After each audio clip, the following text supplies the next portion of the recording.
readers, I'm Rachel from Never Enough Novels, and today we're going through short reviews of what I've been reading lately. So I'm sharing everything that I've been reading, whether it's good or bad, to help you decide which books are right for you. I know we all have a limited amount of time to read, so I want to make sure you're finding books that are perfect for you and not reading ones that you won't like. I like to share the books by format, so I'll start with the physical books that I've been reading and then get into one of the audiobooks I've been listening to lately. The first up is a book called The Wedding Veil by Christy Woodson Harvey. This is a book that I actually won as part of a Goodreads giveaway, and honestly, I wasn't terribly excited about it at first. It's historical fiction, which sometimes can be kind of slow reads for me, but I started reading it a few nights ago and fell in love. I couldn't put it down. It honestly kept me up past my bedtime more than a few nights and just completely captivated me from start to finish. So the book follows two timelines. So I thought it was mostly historical fiction, but there's also a contemporary piece that was part of what really drew me into this novel. So the past deals with the Vanderbilts and their estate at Biltmore in Asheville, North Carolina. Part of what appealed to me was just the Biltmore estate because it's one of those places that I've always wanted to visit. So it was really neat to hear about the family who built it and lived there and kept it going for so many years. The other portion of the book that is told in back and forth storylines is set in current day, and it follows a young woman who is on the verge of her wedding day but decides to call off the wedding at the last minute due to some doubts about marrying her man. And part of the reason is the weight of this family veil that has been in the family for so long. It basically is one of those heirlooms that guarantees your marriage is going to be fantastic. And she just felt like she wasn't living up to this veil by marrying this guy. So she calls off the wedding, ends up going on the honeymoon still by herself. She meets this guy who she's definitely attracted to and knows a little bit about because he's actually a famous architect, which is something that she started going to school for but never finished. So they strike up this friendship, but there's definitely some tension and definite attraction flowing underneath the surface. And over the course of a few days, she gets to know him better, but obviously just coming out of an important engagement, she's not willing to really let herself fall for another guy so soon. So you've got these mixed storylines between what's happening in current day versus how the Vanderbilts are building their Asheville home and the mothers and daughters that have lived there over the years. So throughout the whole book, there's obviously this talk about the wedding veil and this connection between the family that currently has it and how it ultimately ties into the Vanderbilts. So the story in general was just, like I said, very captivating. I loved reading both about the history of the Vanderbilts as well as this kind of contemporary romance that flowed through as well. So I give this book, The Wedding Veil, an easy 5 stars. I highly recommend it. Next up is a book that I got from one of my book boxes. So this one is from Once Upon a Book Club, which sends you not only a book, but a few gifts that you get to open at certain pages throughout the way. So you always have something to look forward to as you're reading to see if it's going to be another gift that you get to open. And it's actually from last summer. So I have been holding on to this one for a while and finally got around to reading it. It's called If the Shoe Fits by Julie Murphy. And this is actually sort of a Cinderella retelling, loosely based on the Cinderella story, but it's also got a bachelorette vibe. So our main character, Cindy, has 2 stepsisters and a stepmother. Thankfully, she's not the evil stepmother that we're used to from the Cinderella story. But her stepmother is this famous producer who runs a show that is very similar to the Bachelorette that we know and which I love. So Cindy ends up going on the show. She isn't looking for love though, but she is hoping to get a little bit famous and show off her shoe designs. So she went to school recently to become a fashion shoe designer, and she's hoping that a little bit of publicity can help get her name out there and get her some acknowledgement.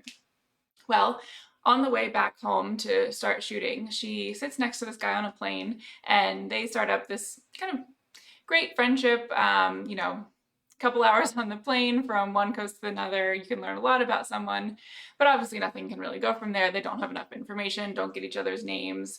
So she kind of writes it off as this one-off thing that was fun, but isn't going to go anywhere. until she steps on set of this show and finds out that the lead is the man she was sitting next to on the plane. So she has to admit that his personality didn't really match up with the type of person that would be going on one of these shows. But she can't deny that there's still some of that attraction there. So they're trying to figure out how to manage this insane process of being on a reality show while also trying to figure out if there's truly something between them. So as a bachelorette devotee, I loved any books that, follow that storyline. So this was a ton of fun to read. It also just had a unique twist of having a, fashion designer on that show actually looking for publicity, since we know that a lot of the men and women that go on that show kind of have the same goals. So it was fun to see that called out very specifically. But it was just a great romance, a lot of fun. And I have to say, I'm going to give If the Shoe Fits 5 stars as well. The next book I'm sharing is also from a book box. This one is one I've talked about more recently in some of my videos. It was featured in my unboxing of the Authentic Books box. So this is Weather Girl by Rachel Lynn Solomon. And I've had this book for a couple of months, but again, I've been waiting to read it because I was so excited but nervous that it wasn't going to live up to my expectations. Well, I'm glad I finally did because it was as good as I was expecting. So Weather Girl is another contemporary romance. It follows our main characters, Ari and Russell, and they both work at a news station. Ari is the weather girl, whereas Russell is one of the sports reporters. But their bosses are just making their lives awful. They were previously married, so there is a lot of tension between the two, and it just infuses the station with this horrible atmosphere, and all the animosity just constantly bubbles to the surface and has made it hard for Ari and Russell to make any progress with their careers or even enjoy going to work. So one night, after a few drinks at one of the parties for the station, they decide to set up this parent trap scheme where they essentially want to get their bosses back together in the hopes of helping out at the station and making their lives a little bit easier. Well, over the course of planning all these dates and sweet moments for their bosses, they start to realize there's something between them as well.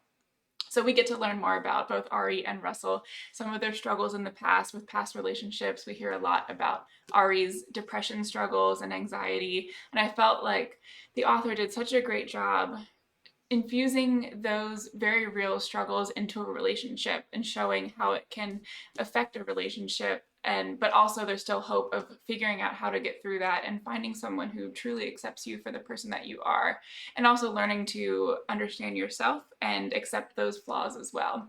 So this is going to be a theme, but I'm also giving Weather Girl 5 stars because I absolutely loved it. It handled some very difficult topics very well, but was still a great contemporary romance that I highly recommend.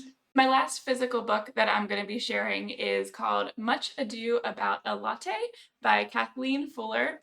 I think it's an adorable title, and I believe this book might be the second in a series, but honestly, the fact that I'm not entirely sure about that, and clearly I didn't read any of the other books, but still loved this one, makes it not a big deal. So you can certainly pick this one up as a standalone, just read it for what it is, and maybe if you're interested in more of the side characters, find out what else she's doing in this town of Maple Falls with her other books.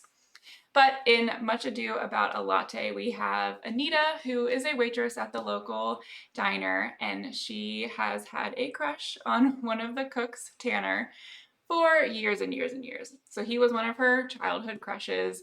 He went out of town for a little while, but has recently returned. And they developed kind of an easy friendship. At work, they chat with each other, but nothing goes beyond that.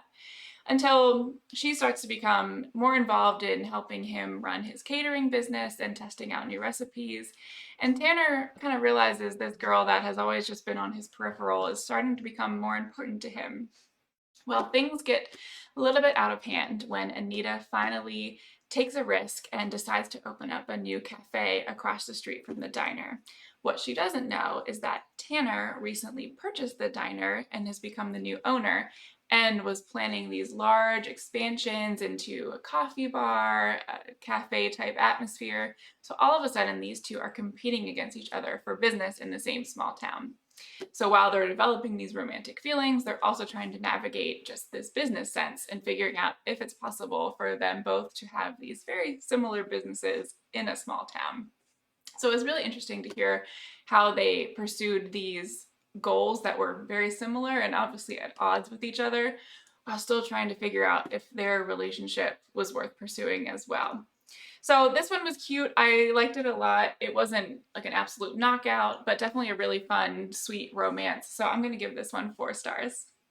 And lastly, I'll share one of the audiobooks that I just recently finished.